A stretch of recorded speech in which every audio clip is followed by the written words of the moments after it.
To celebrate the new release of Alluvion from Mizmor Hell, I'm listening to both discographies from Hell and Mizmor on every format that I own. But here's the thing, I don't know if I'll have enough time.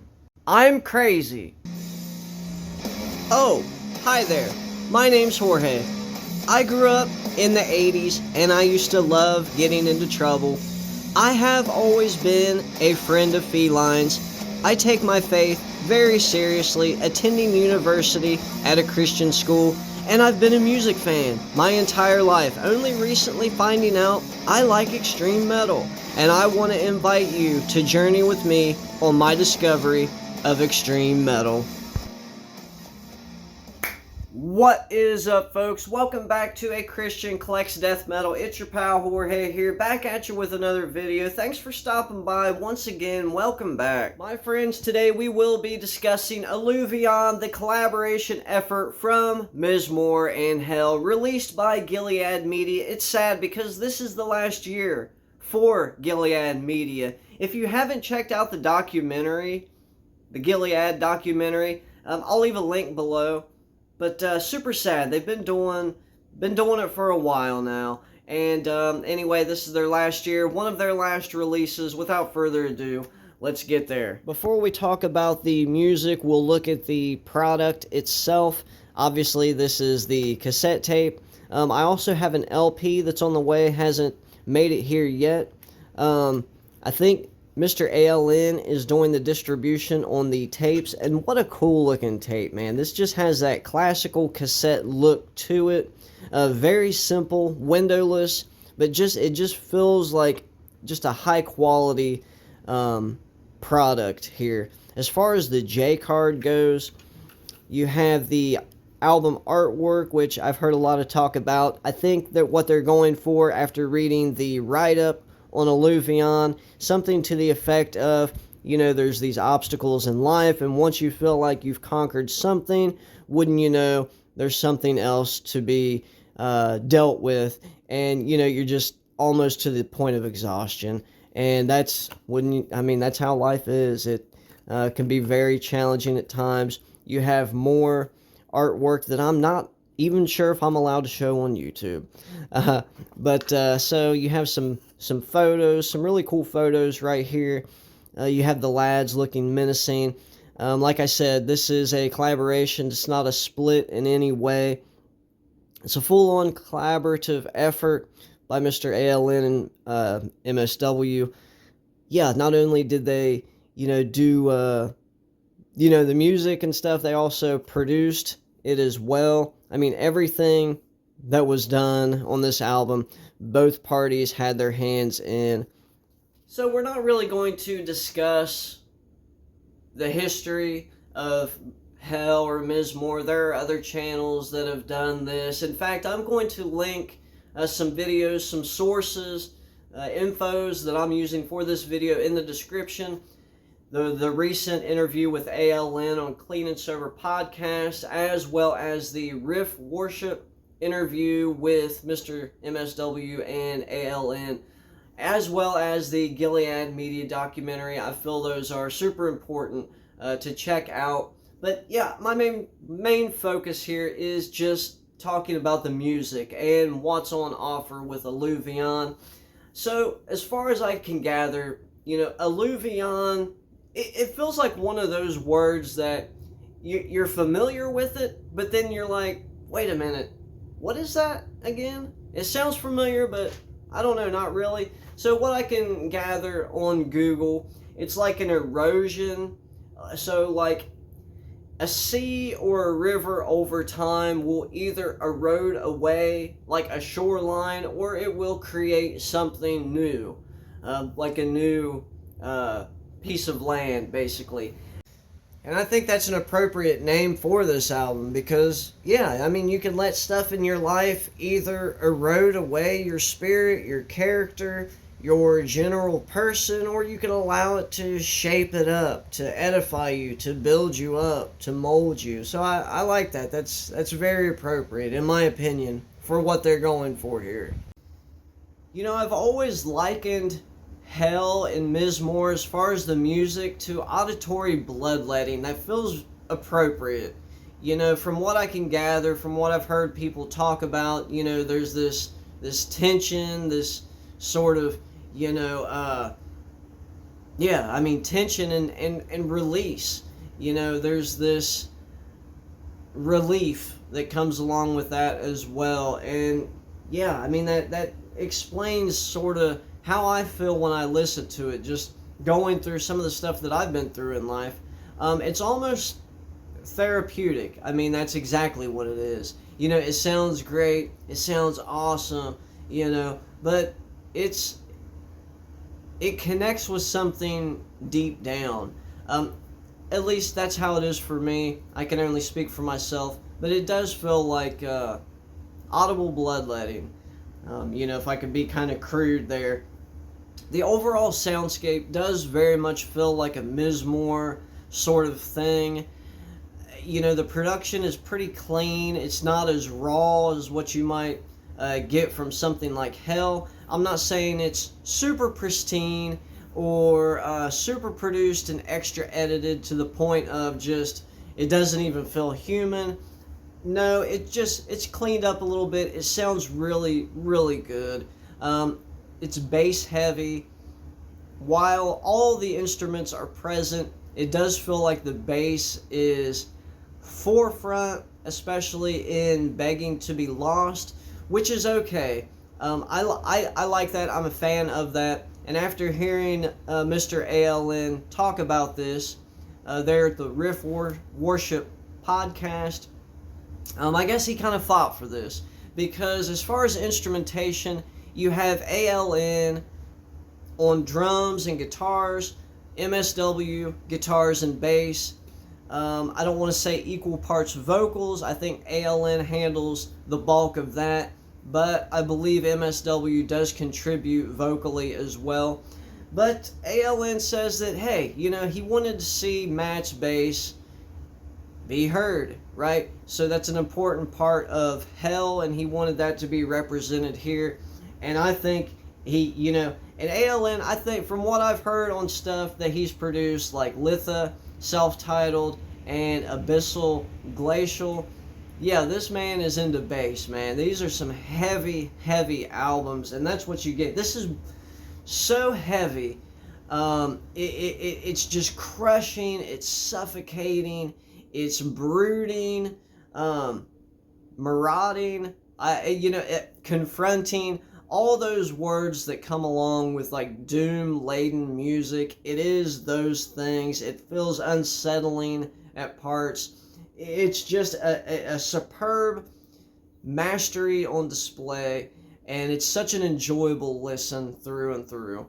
ALN's vocals have aged like fine wine, which isn't always the case. Usually, these guys have been not only friends for 20 years, but they've been writing music. Now, as far as vocals, ALN's been doing this for quite a while at this point, and usually you see deterioration, degradation in someone's vocals, especially the type that he's over here doing, the pterodactyl, wraith, black metal style vocals, just brutal, absolutely brutal, and it only seems like it's getting better, the further as time goes on. It is such a display, a vocal display. It's a cut above the rest. This man is cut from a different cloth. There's no other way to say it. And there's a very unique thing that I picked up on this album. I've mentioned it in a few comments on Instagram. But he'll do this thing where there's like these breaks in fluctuation. And the best example that I could give is on Pandemonium's Throat, where it's a couple, I don't want to say verses, I guess a couple of bars in when he's singing, and he comes to this word stumbling. He'll be like, stumbling. And there's this strange fluctuation, like there's this, what seems like exhaustion, or you're to the point of running out of breath. It's like, stumbling. Something like that. I can't do justice, right? He can. But yeah, you'll notice that little feature. I don't know that I've heard him do that before, but it sounds so messed up and very interesting. I like that, and I hope to see more from him. It's such a cool thing to hear. That's not the only part that happens on. That's just the clearest example that I could give. The music is just absolutely on another level. It's 40 minutes. Only 4 tracks. 2 actual songs. 2 drone tracks, though. The first drone track, they're called Vision 1, and then the second drone track, Vision 2. Vision 1 just feels like an instrumental. Vision 2 feels more like what I would think of when it comes to drone tracks. But, yeah, both incredibly enjoyable. I don't know about you, I'm not the biggest drone guy, and as a Hell super fan, you know, MSW, he does quite a bit of drone stuff, as does ALN. But man, it's such an enjoyable listen because it breaks up the 2 songs themselves are just meaty, bulky, girthy. The first song is 16 minutes long. It's just this sprawling epic. But then it comes in the drone track Vision 1 after that, and I think it's only 4 minutes. And so it's just a nice little break. It's almost acoustic-like. I know that ALN says that he contributed the acoustic bit toward the end. Vision 1 is mainly structured by MSW, which is odd because it feels like an ALN, composition or what have you. And Vision 2 really sounds like something I would hear more from MSW, but it's just the exact opposite. So it's very interesting. This album, there are parts where you're like, that's got to be ALN. And then you find out, no, that's really MSW there. Or this, it's really like these 2 forces not only come together, but they just boom and then collide into each other. And what you get is something new. There are things that I didn't even expect. Well, what I expected to hear is not really what I got. This is something new and fresh. I was expecting to hear a lot of like open chord tremolo sections from, something like you would hear on Mizmor, that sort of thing. It's not here. I've listened to it quite a bit, unless I don't think I missed it. It's just more of, 2 minds coming together and creating something new. It's so different. Now, MSW, he does some tremolo stuff as well, especially on Hell 2, Hell 3, but, it's super present on Mizmor albums, right? Because Mizmor has said, or ALN rather, that, yeah, he really wanted there to be doom metal present in his material as well as black metal, right? And he didn't want to have to sacrifice one or the other, this or that. He wanted both to be represented. And so you get a lot of those wild black metal tremolo sections. Whereas in Hell, you'll get that, but it's more like, it's more fuzzy tremolo stuff. Very, very hard to explain. Let's talk about the second drone track before we talk about the 2 actual songs. Vision 2, composed mainly by Mr. ALN, which feels more like a Hell song or a Hell drone track to me. Weird how that works. Anyway, they use this clip where when I first heard it, it sounded like that Vietnam clip from Wandering Soul on Hell self-titled. There's this clip playing in the background of like these soldiers, U.S. soldiers in Vietnam, playing this Vietnamese guy in their language saying like, hey, I've died and gone to hell and it's awful, and they had speakers in the trees, and they're trying to essentially scare away some of these Vietnamese soldiers. That clip is what that reminded me. The clip in Alluvion reminded me of that. That's not what it is. It's not actually even people at all. It's crows. So in a recent interview, Riff Worship, I guess ALN has, a murder of crows that sort of comes around every once in a while, and they will just go on and on and on. And I guess he recorded that. They tried the clip, wasn't happy, so he went back, played it at half speed, and that's what you get here. And it sounds like just tortured souls. You don't really know what it is, but it feels like something hellish, and it's a great it's a great element in that track. At the end of Vision 2, which is maybe my favorite feature, is when you get to the very end, there's like it sounds like a roll of tape coming to an end, and click click, like it just sounds like analog tape coming to the end, and click. And when I first heard it, I thought, it made me look at my cassette deck, and I'm like, no, it's still going. It's something that they've included. It's a nice way of sort of finishing everything out. I really like that a lot. The track that got released to us was Pandemonium's Throat. I won't spend a lot of time on that one. Basically, what a name. It's the perfect name for that song. Everything feels like this, perpetual build-up. I mean, it just, culminates into just sheer pandemonium, and it goes on for what feels like forever. It just absolutely, what a track. What a stunning piece. I think it's 12 minutes and 40 seconds. But the first track, Begging to Be Lost, that is the 16-minute sweeping, sprawling, epic. Pandemonium's Throat is too, but the first track is indeed the longest. It starts out in the most beautiful, exquisite of ways, this acoustic-like guitaring. I never know if I'm explaining that guitar style accurately by saying acoustic or not, but it's just it's something like that. And that opens the track up, and it's what a way to start an album. It sounds so good. These guys are like masters of their craft when it comes to discovering the right tone for their sound. I know that I've heard MSW talk about some convoluted, strange way that he creates his tone, has some old amp from the 70s that's been repaired a few times. There's something over here, wires coming out of here.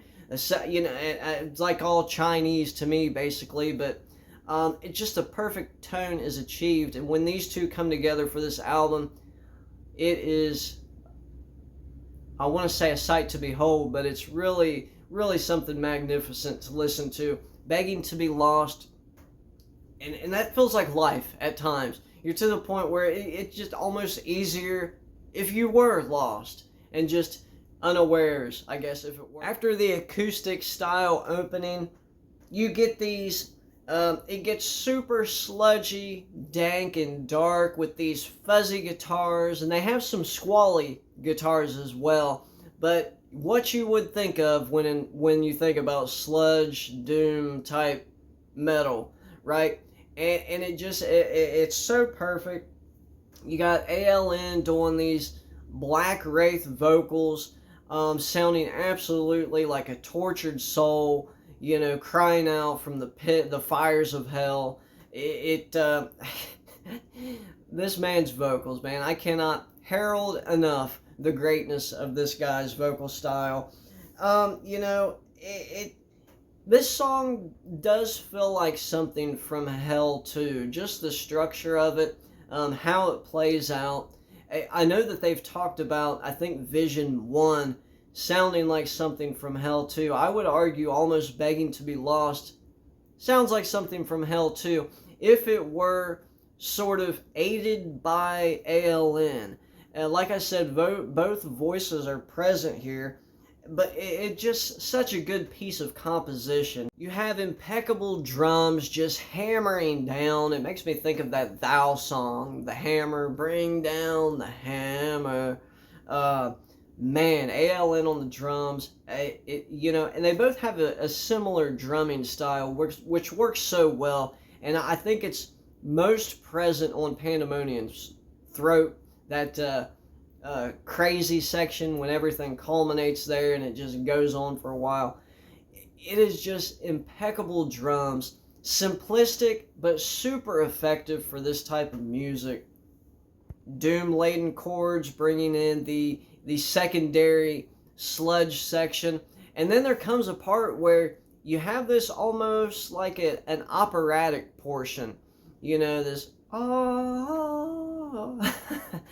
I'm so terrible at explaining stuff. I know without question this will end up on many people's end of the year list. I mean, without question, that will be the case for me. I would highly encourage you to check this out. Even if you're not a Doom guy, a sludge guy, I would check this out. It is totally worth your time. It's some of the best 40 minutes you could ever spend listening to some of the finest mastery of their craft that you could ever hope to listen to from guys in this field. Ladies and gentlemen, there you have it. Jorge, a Christian who collects death metal, signing off. Be blessed.